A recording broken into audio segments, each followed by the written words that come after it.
El argumento de CGT es que no hay por qué pasar hambre mientras a otros les sobra la comida. Es decir, si hay que hacer algún tipo de ajuste o algún tipo de sacrificios, se puede hacer, pero lo lógico, porque además sería lo más viable y lo más normal, sería recortar de donde, es decir, tendría menos incidencia. No parece razonable que en una plantilla de 400 personas, como somos en el banco, pues vayan a haber 140 despidos cuando existen más de 100 coches para la alta dirección. 100 coches de alta gama, es decir, es una auténtica barbaridad. Y además unos sobresueldos que no se dan en el resto de la banca.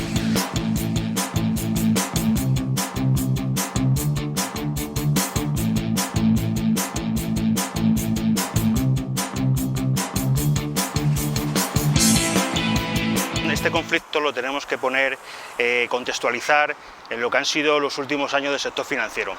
El sector financiero en los últimos 10 años, prácticamente desde la crisis financiera del 2008, ha tenido 100.000 millones de euros de beneficio.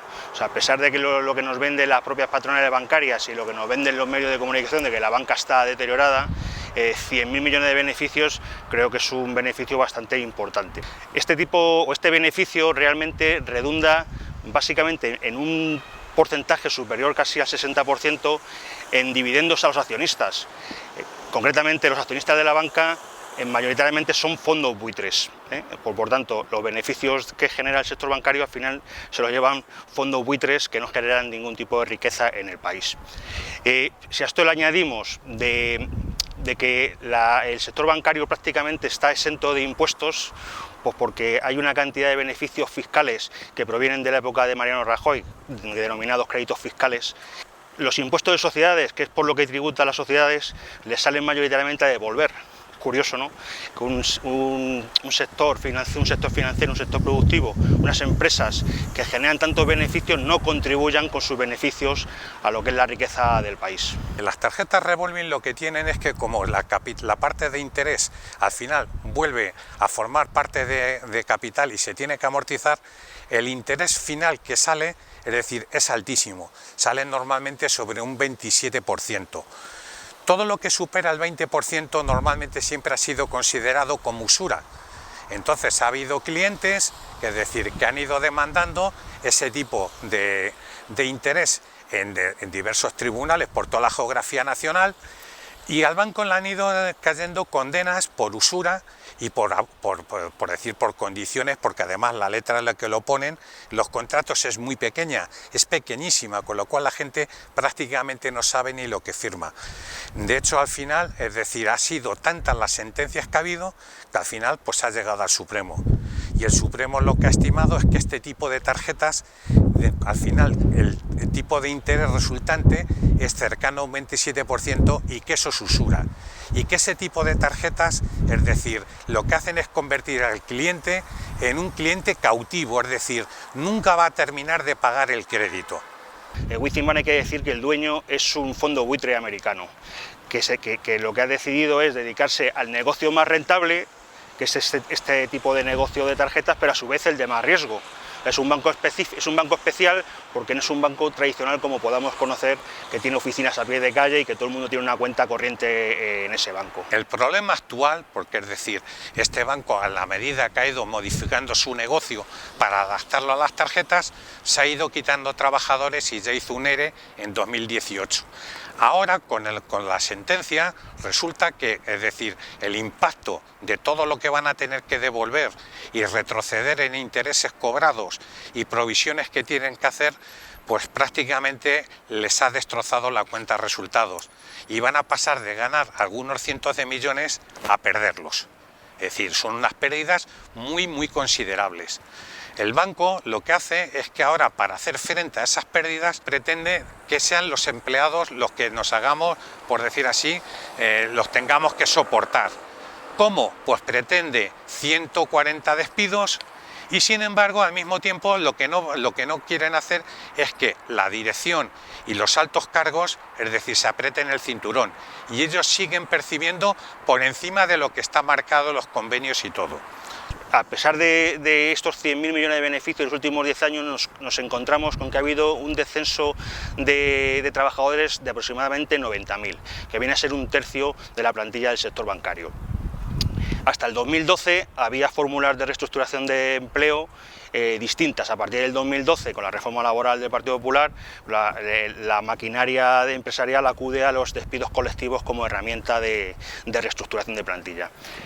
Ya es un contrasentido que empresas con tantos beneficios se le permitan acudir a procesos de despido colectivo que cargan a las arcas del Estado, pues vía prestaciones de desempleo, vía cotizaciones a la Seguridad Social y vía exenciones tributarias que llevan en sí los despidos, cargan al Estado en vez de ser ellos los que asumiesen el coste del despido en lo que nosotros siempre hemos fomentado, como son las prejubilaciones exclusivamente a cargo de las empresas. Lo único que pretende la empresa, que no busca ninguna solución alternativa, es acordar un coste, es decir, cuánto le va a costar los despidos. Y en eso es el único que se quieren centrar, no quieren hablar de otras alternativas. Desde la sección sindical de CGT les hemos emplazado hasta 6 alternativas a los despidos, como puede ser voluntariedad, prejubilaciones a cargo de la empresa y no del Estado, supresión de coches de alta gama y retribuciones extraordinarias y una serie de recortes que con eso compensar que no se tenga que ir gente a la calle. Ya se las hemos propuesto en la fase previa y la empresa no ha querido aceptar ninguna. El sector bancario en estos últimos 10 años, como decíamos, además de los miles de despidos, ha procedido al cierre de aproximadamente unas 20.000 oficinas. ¿Esto qué significa? Pues nosotros lo vemos desde el punto de vista que genera dos fenómenos: el fenómeno de la uberización del sector bancario y el fenómeno de la desbancarización del mundo rural. La uberización del sector bancario, ¿qué significa? Pues que están cerrando oficinas y cediendo el negocio a agentes autónomos.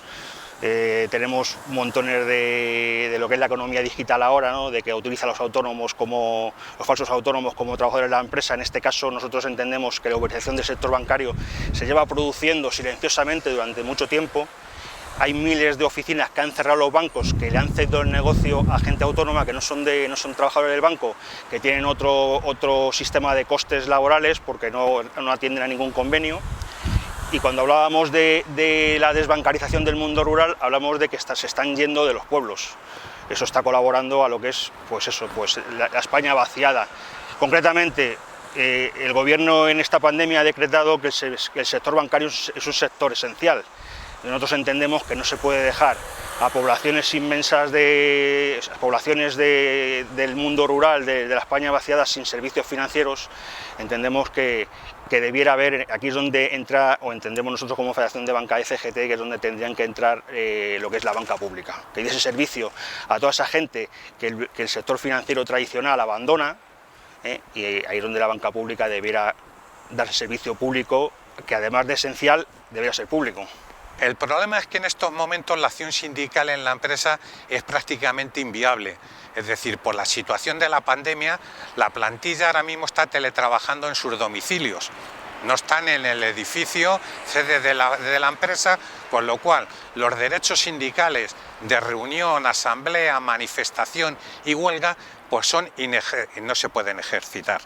La empresa está aprovechando esta coyuntura y en vez de acudir provisionalmente a un ERTE y solventar la situación y más adelante ver qué solución podría haber, aprovecha esta coyuntura donde los trabajadores no van a poder hacer ni frente a este proceso de despidos y quieren aprovechar para, durante este tiempo, cuando tenga que volver la plantilla, el ERE ya esté, por decir así, totalmente tramitado.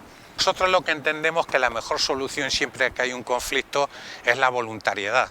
Si nadie se ve forzado, es decir, la solución siempre es válida porque cada uno va a entender de que sus intereses quedan respetados. El problema es que el banco no acepta la voluntariedad. Es decir, bajo ningún concepto admite de que sea el trabajador el que diga si se va o se queda. Ellos ya tienen una serie de departamentos con una serie de personas afectadas y eso no lo admite. Entonces nosotros lo primero que pedimos es voluntariedad y segundo, medidas que no sean traumáticas, es decir, si alguien tiene que abandonar la empresa, pues lógicamente que sea mejor una persona que se pueda prejubilar y no pagar un despido a lo mejor que es en algunos casos incluso mucho más alto. Es decir, serían soluciones más ajustadas personalmente. En este caso, es decir, todos tendríamos que hacer sacrificios y por supuesto el sacrificio mayor tendría que venir por parte de la dirección para que con esos recortes de gastos que ellos tienen, que es excesivo, se fueran menos gente a la calle.